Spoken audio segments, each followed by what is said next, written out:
presented by MB Music। भैया हम लोग प्रेमी आप तमाम भोजपुरी श्रोता के पैर छू के प्रणाम करते हैं। भैया को बहुत दुख के बात बा कि हमारे इस भोजपुरी इंडस्ट्री के अच्छा खासा कलाकार जो राइटर थे, आज से 2 दिन पहले उनका निधन हो गया। वो हमसे जुदा हो गए। मैं क्या कहूँ भैया, एक कोरोना वायरस बीमारी ने मेरे भैया को हमसे छीन लिया। भैया उनके गम में हम एक तो गीत गा जा रहा बानी, वो गीत के रहो लोग जरूर सुने। भैया के जुदाई हमरे से बर्दाश्त ना हो रहा। यही गम में हमें वो गाना गाओ तनी रो लोग सुने कैसा लगता। भैया श्याम जाती भैया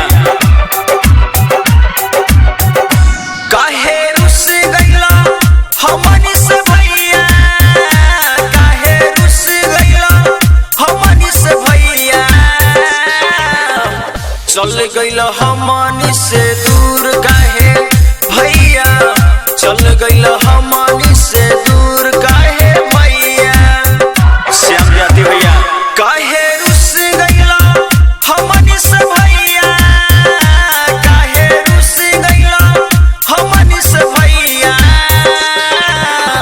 चल गइला हमनी से दूर काहे भैया, चल गइला हमनी से दूर काहे भैया। श्याम जाती भैया भैया तू अच्छा न कैला, हमनी के छोड़ के तू चल गइला।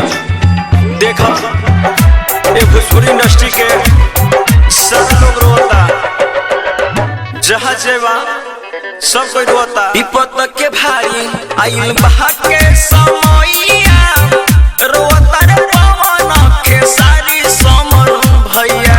ए भैया अरे सुनो, विपत के भारी आइल बहा के समैया, रोता रे पवन के सारी समर भैया। नहीं हो खेला सा हुर मोरे भैया, नहीं हो खेला सा हुर मोरे भैया, चल गइल हमनी से दूर काहे भैया, चल गइल हमनी से दूर काहे भैया।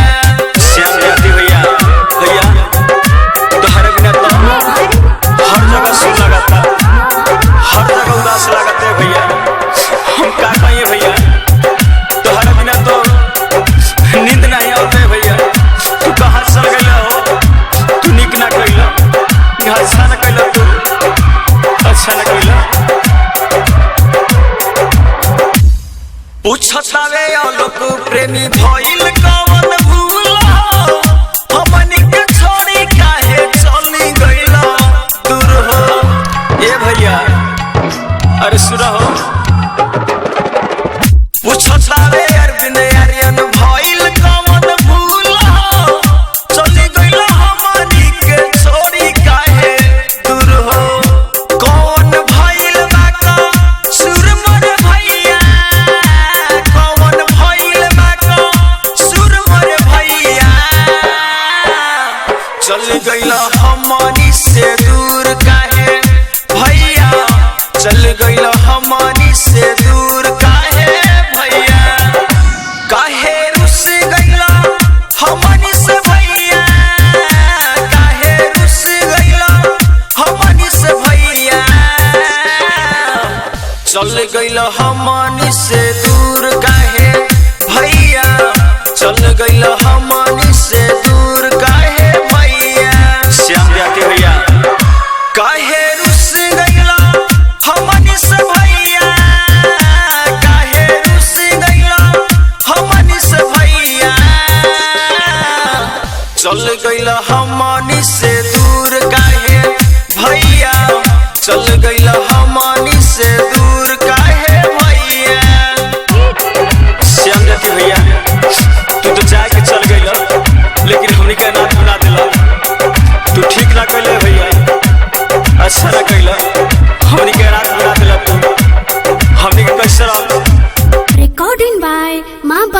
Recording studio खड़तारी।